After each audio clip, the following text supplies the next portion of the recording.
नमस्कार मित्रांनो, मी डॉक्टर मोहित जांभरुणकर. मी फिजिओथेरपिस्ट आहे आणि वाशिमसारख्या छोट्याशा टाऊनमध्ये मी माझी फिजिओथेरपी प्रॅक्टिस करतो. नुकताच नीटचा रिझल्ट लागलेला आहे आणि बरेचसे नीटचे गोंधळ सध्या आपण सोशल मीडियावर, न्यूज चॅनल्समध्ये, न्यूज वर्तमानपत्रांमध्ये आपण बघत आहोत. तर याच्यामध्ये नीटची काउन्सिलिंग काही दिवसानंतर सुरू होणार आहे. बरेचसे विद्यार्थी आणि त्यांचे पालक हे संभ्रमात आहे की आपण कोणत्या कोर्सला ॲडमिशन घ्यावी. ज्या विद्यार्थ्यांना चांगले मार्क्स मिळालेले आहेत तर ते ऑब्व्हियसली MBBS आणि गव्हर्नमेंट BDS परसिव्ह करतील. पण सध्या माझी प्रॅक्टिस बघून माझ्याकडे बऱ्याचशा पॅरेंट्सची आणि विद्यार्थ्यांची इन्क्वायरी आलेली आहे की सर आम्हाला 40 मार्क्स पडलेले आहे, सर आम्हाला 80 मार्क्स पडलेले आहे, सर आम्हाला 200 आहे, 400 आहे, सर आम्हाला 450 मार्क्स आहेत, तर आम्ही फिजिओथेरपी कोर्स करू का? बघा, ज्या विद्यार्थ्यांना मार्क्स चांगले आहेत त्यांच्यासाठी फिजिओथेरपी ही ऑलवेज वेलकमिंग करिअर आहे. फिजिओथेरपीचे काही प्रोज आहेत, काही कॉन्स आहेत. जर तुम्ही मेहनती स्टुडंट्स असणार, जर तुमची मेंटल स्ट्रेंथ चांगली असेल, जर तुम्ही फिजिकली वन वर्क करू शकत असणार, करण्याची तुमची तयारी असेल, तर तुमच्यासाठी फिजिओथेरपी हे खूप बेस्ट ऑप्शन आहे. फिजिओथेरपीचे प्लस पॉईंट्स हे आहेत की फिजिओथेरपी ब्रांचेसमध्ये कधी रेझेशन येणार नाही. फिजिओथेरपिस्ट कितीही वाढले तरी प्रत्येकाकडे पेशंट्स राहतील अशी ही ब्रांच आहे. तुम्ही तुमची प्रॅक्टिस तुमच्या इंटरेस्टनुसार ग्रो करू शकता. तुम्ही पेडियाट्रिक्समध्ये काम करू शकता, स्पोर्ट्समध्ये करू शकता, ऑर्थोमध्ये करू शकता, न्यूरोमध्ये करू शकता. हल्ली अवेअरनेस खूप वाढली. आता तसं बघायला गेलं तर वाशिम हे खूप छोटं शहर आहे आपल्या भारतामध्ये, महाराष्ट्रामध्ये. तरी माझे बऱ्यापैकी पेशंट्स होतात. तर तुम्ही जर मोठ्या सिटीजमध्ये गेले तर भरपूर अवेअरनेस आहे, रिस्पेक्ट आहे, प्रॅक्टिस आहे.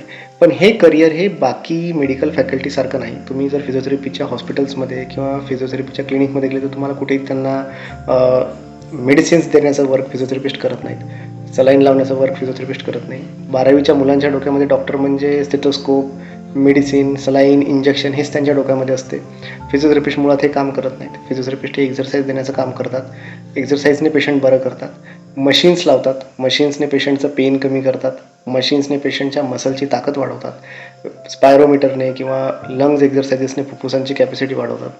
फिजिओथेरपिस्टचं वर्क हे खूप वेगळं आहे अदर मेडिसिन्सपेक्षा.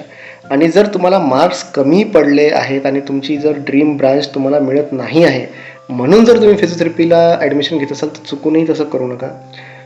फिजिओथेरपीला ॲडमिशन घेतल्यानंतर पेशंट डिप्रेशनमध्ये पण जातात अशा विचाराचे.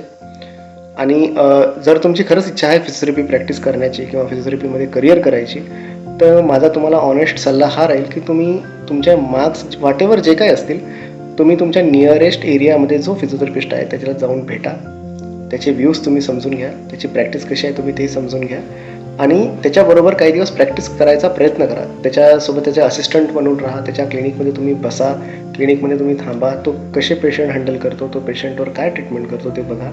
त्या फॉर्मॅटमध्ये जर तुम्ही बसू शकत असणार, तशी जर तुम्ही ट्रीटमेंट अप्रोचेस तुम्ही पुढे देऊ शकत असणार, त्याच्या अर्निंगसोबत तुम्ही सॅटिस्फाईड असाल तर तुम्ही फिजिओथेरपीमध्ये नक्कीच वेलकम आहे. तुम्ही फिजिओथेरपी करू शकता. पण जस्ट बिकॉज तुमचे मार्क्स कमी आहे म्हणून तुम्ही फिजिओथेरपी केली पाहिजे ही काही रॅशनल गोष्ट नाही. तुम्ही 1 वर्ष थांबून रिपीट करून सुद्धा दुसरे कोर्सेससाठी ॲडमिशन घेऊ शकता. अदरवाईज तुम्ही BSc BA करू शकता, MBA करू शकता, व्हॉटेवर तुम्ही करू शकता. पण मार्क कमी आहेत म्हणून फिजिओथेरपी करणं हे काही योग्य डिसिजन तुमचा होणार नाही. जर तुम्ही असा डिसिजन घेऊन जर फिजिओथेरपीसाठी पुढे आले तर तुम्हाला डिप्रेशनचा सामना करायचं काम पडू शकते. थँक्यू.